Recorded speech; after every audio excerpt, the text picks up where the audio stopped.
Boa tarde, aqui quem fala é o Dimitri e no vídeo de hoje eu vou fazer com slides prontos, tá? Se não for pra fazer com slides prontos, por favor me avise. Da próxima eu vou fazer com os meus próprios slides e vou fazer pro resto dos vídeos, fazer com os meus próprios slides. Mas no meu caso eu tô fazendo com os slides aqui da página do SlideShare, da professora cujo tem um perfil DM Flores, certo? Bom, voltando sobre as cruzadas, certo? O que foram as cruzadas? Basicamente foram expedições de caráter militar organizadas pela igreja, não só pela igreja, mas principalmente por ela, para combaterem os inimigos do cristianismo e libertarem a Terra Santa das mãos dos infiéis, sendo os infiéis os judeus e os islâmicos. As cruzadas duraram desde o ano de 1095 até 1270, sendo que em 1095 ocorreu a primeira cruzada. Falando das cruzadas ainda, foram mais de 10 expedições e durou mais de 200 anos, como eu acabei de dizer.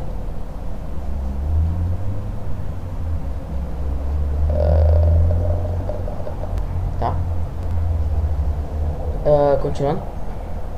E os soldados eram identificados pelo símbolo da cruz, no caso a cruz bordada no peito deles. Por isso que eles chamavam cruzados, porque eles tinham uma cruz bordada. Fatores que fizeram com que as cruzadas nascessem, digamos assim, com que acontecessem as cruzadas. Bom, dentre os fatores religiosos, a igreja, ou mais especificamente o Papa Urbano II, no caso esse cara aqui, ele defendia a participação dos fiéis na guerra, prometendo a eles recompensas divinas, como a salvação da alma e a vida eterna. No caso, essa aqui é uma imagem do Papa falando com seus fiéis. Continuamos falando sobre as cruzadas. Outro dos fatores que influenciou é a conquista de terra. Por quê? Porque depois que os ataques bárbaros cessaram, eles tiveram um momento em que um momento de paz.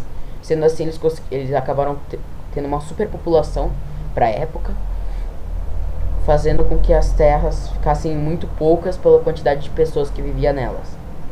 Então, já que a terra era a maior riqueza, eles acabaram ficando pobres por causa do excesso de pessoas.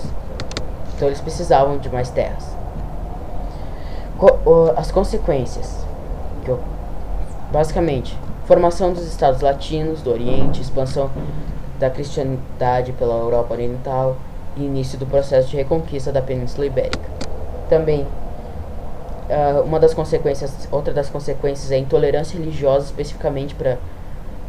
especialmente, na verdade, contra os judeus, porque os judeus, né,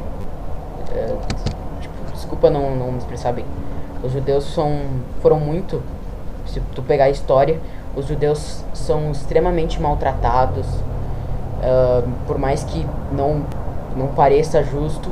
É uma intolerância, na verdade, uma intolerância religiosa que começou a partir das cruzadas.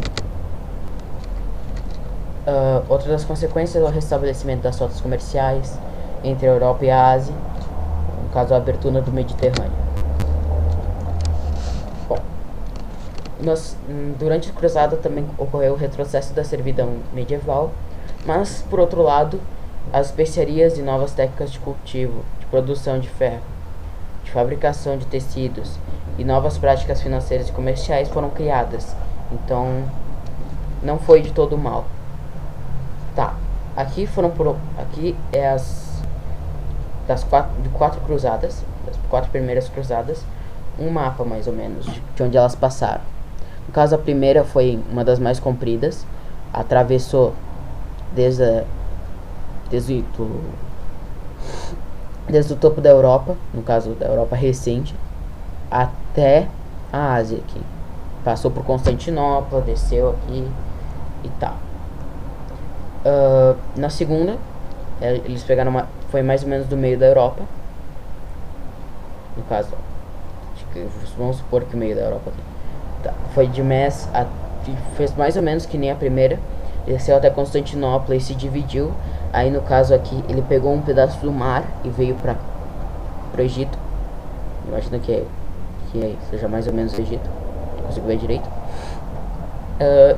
E outro também, eles como que eu posso dizer, eles passaram pelo litoral aqui. Depois pegaram um pedaço do mar e pararam por aqui, na Antioquia. Já na terceira, passaram pela Inglaterra, Lisboa, por aqui, foram para Marselha, Genova, quase passaram em Roma, passaram do ladinho de Roma, navegaram, foi uma baita de uma navegação, pararam aqui na ilha, aqui também deve ter uma ilha, e enfim, acabaram no mesmo lugar que da segunda cruzada e da primeira. Já na quarta, a quarta foi bem menor, ela veio de Veneza, passou pelo mar e parou em Constantinopla. Eu não vou me especificar muito nas cruzadas, tá? Agora, provavelmente, é agora que começa as cruzadas, mas eu só vou comentar os nomes, basicamente. A primeira cruzada é a Cruzada dos Nobres, que apareceram os Templários, caso... Por que se chama dos nobres? Porque a nobreza criou associações militares, e as mais poderosas eram duas: os Cavaleiros do Templo, ou os Templários, e os Hospitalários de São João de... acho que é São João de Jerusalém, certo? Bom, a segunda e a terceira são as Cruzadas dos Reis. A quarta é a Saque de Constantinopla. Entre a quarta e a quinta nós tivemos a Albigênese, ou a Cruzada das Crianças, certo? A quinta foi o fracasso no Egito. A sexta e a sétima são vitórias diplomáticas. Esses são os nomes delas, tá? E a oitava e a nona foram da França e da Inglaterra. Depois ocorreu o fim das cruzadas, que os cruzados voltaram para suas terras. As cidades italianas, principalmente Veneza e Genova, ficaram imensamente ricas com o comércio dos produtos da Europa, dos produtos, no caso, conquistados pelos Templários, etc. O grande desenvolvimento do comércio que as cruzadas proporcionaram foi um dos grandes fatores de profundas transformações que levaram no modo de produção feudal ao modo de produção capitalista da Europa. Durante os séculos seguintes, em outras palavras, aquelas grandes expedições de caráter primordialmente ou alegadamente religioso, que muito bom no português, prepararam o fim da Idade Média e o início da Idade Moderna, certo? E é importante lembrar que a Guerra da Reconquista na Península Ibérica também foi um movimento cruzadista, partindo da ideia de luta contra os mouros. O movimento foi responsável pela expansão do cristianismo e pela formação das monarquias nacionais na região, e começar por Portugal, certo? Aí os slides acabam aqui. Muito obrigado por me ouvir, e eu espero que tenha ficado um bom vídeo. Muito obrigado.